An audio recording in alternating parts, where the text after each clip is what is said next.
सुंदरपुर नाम का एक जंगल था। जंगल में खूंखार चील रहा करता था। वो चील बहुत ही दुष्ट था। वो अपनी भूख मिटाने के लिए हर रोज किसी न किसी बच्चे को मार डालता था। पूरे जंगल में खूनी चील का मानो आतंक था। सभी पक्षी उससे बहुत डरते थे। वहीं दूसरी ओर जंगल में रानू नाम की एक चिड़िया रहती थी। रानू का बहुत अच्छा दोस्त काला कौआ था। एक दिन दोनों साथ बैठकर बातें कर रहे थे। अरे कैसे हो कालू भैया? अरे मैं तो बहुत ही बढ़िया हूँ। तुम बताओ तुम कैसी हो? बहुत दिनों के बाद मिल रही हो। कोई परेशानी है क्या? कालू भैया मैं जरा अपने बच्चों को लेकर परेशान हूँ। अरे लेकिन क्यों?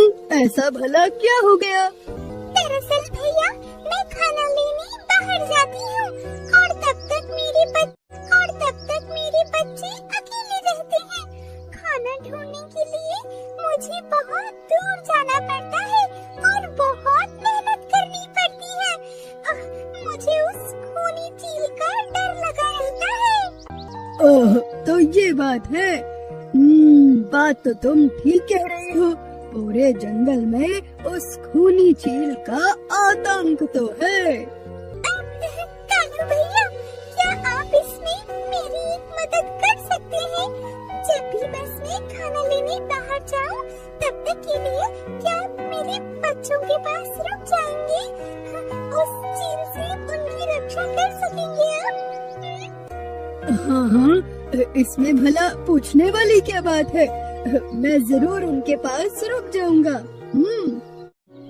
बस इसके बाद दोनों ने जैसा सोचा था वैसा ही हुआ। रानू जब खाना लेने बाहर जाती है तो काला कौआ वहाँ पर आ जाता है और उसके बच्चों का ख्याल रखता है। देखते ही देखते समय बीतने लगता है। बहुत भूख लगी है मुझे। चलो जंगल में जाता हूँ और शिकार करता हूँ। कब से ताजा मांस खाने को नहीं मिला। एक दिन रानू खाना लेने तभी बाहर जाती है और खाना ढूंढते ढूंढते बहुत दूर निकल जाती है।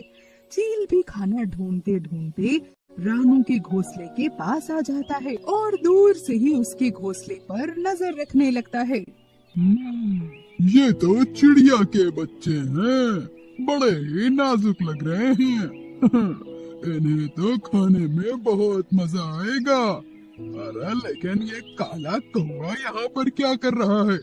जो भी हो, आज ये चिड़िया के बच्चे मुझसे नहीं बचेंगे। इन्हें तो मैं खा कर रहूंगा। ऐसा बोलकर चील काले कौवे और बच्चों के पास आ जाता है। ए, चील वहीं रुक जाओ। मेरे होते हुए तुम इन बच्चों को कुछ नहीं कर सकते। दूर हटो इनसे। अरे लेकिन काले कौवे, ये तुम्हारे बच्चे थोड़ी हैं। फिर मुझे क्यों रोक रहा है? अरे मेरे नहीं तो क्या हुआ? ये मेरे दोस्त के बच्चे तो हैं और वो मुझ पर पूरा भरोसा करके ही यहाँ से निकली है खाना लाने के लिए। मैं किसी भी हाल में तुम्हें इन्हें खाने नहीं दूंगा, समझा? अरे तो मैं तुम्हें मार के फिर इन्हें ले जाऊंगा। और ऐसा बोलकर चील काले कौवे पर हमला कर देता है। दोनों लड़ाई करते हैं और चील कौवे को मार मार कर घायल कर देता है और नीचे गिरा देता है और दोनों बच्चों को लेकर वहाँ से चला जाता है।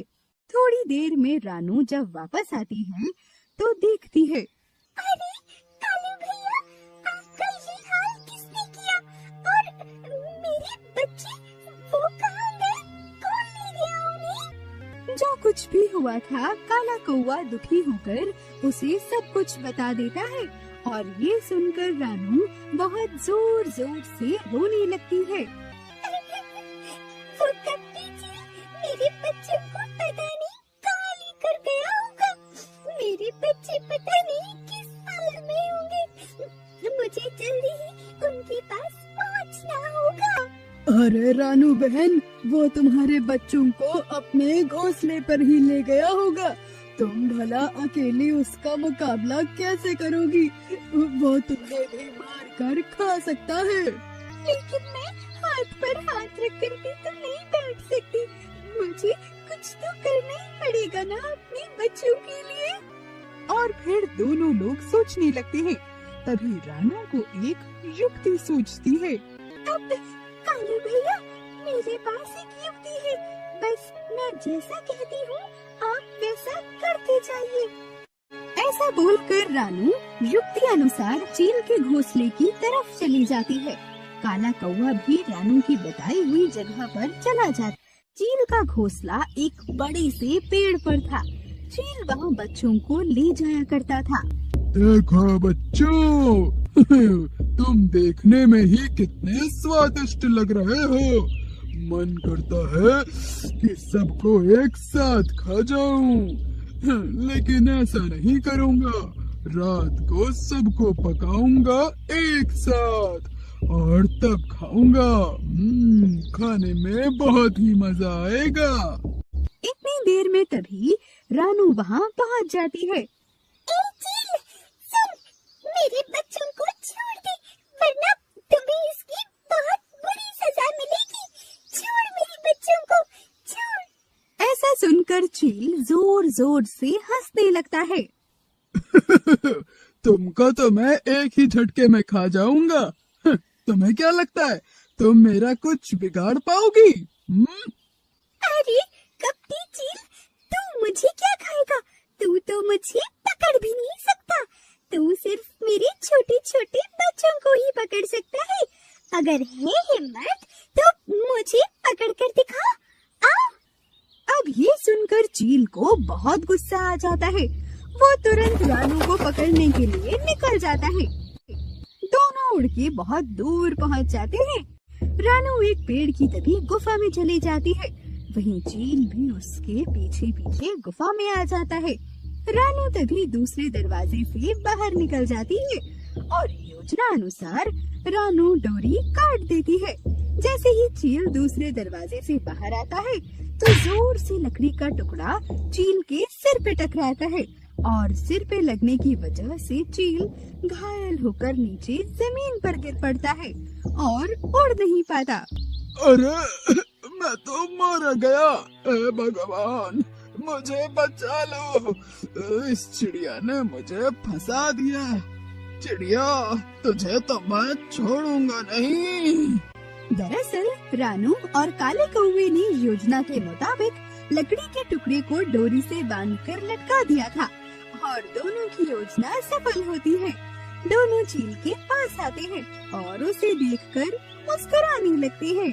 अब तुम्हें समझ में आया कि जब किसी को दर्द होता है तो उसे कैसा लगता है। तुम्हारी सजा भी यही है कपटी चील। ना जाने तुमने कितने बेजुबान बच्चों को खाया होगा। हाँ, बिल्कुल सही बात है। तुम इसी के लायक हो। जल्दी से चील के घोंसले पर चले जाते हैं और वहाँ से बच्चों को बचाकर खुशी खुशी अपने घर आ जाते हैं। दूसरी ओर सर पे चोट लगने की वजह से चील धीरे धीरे मर जाता है और जंगल में वापस से सभी लोग खुशी खुशी रहने लगते हैं।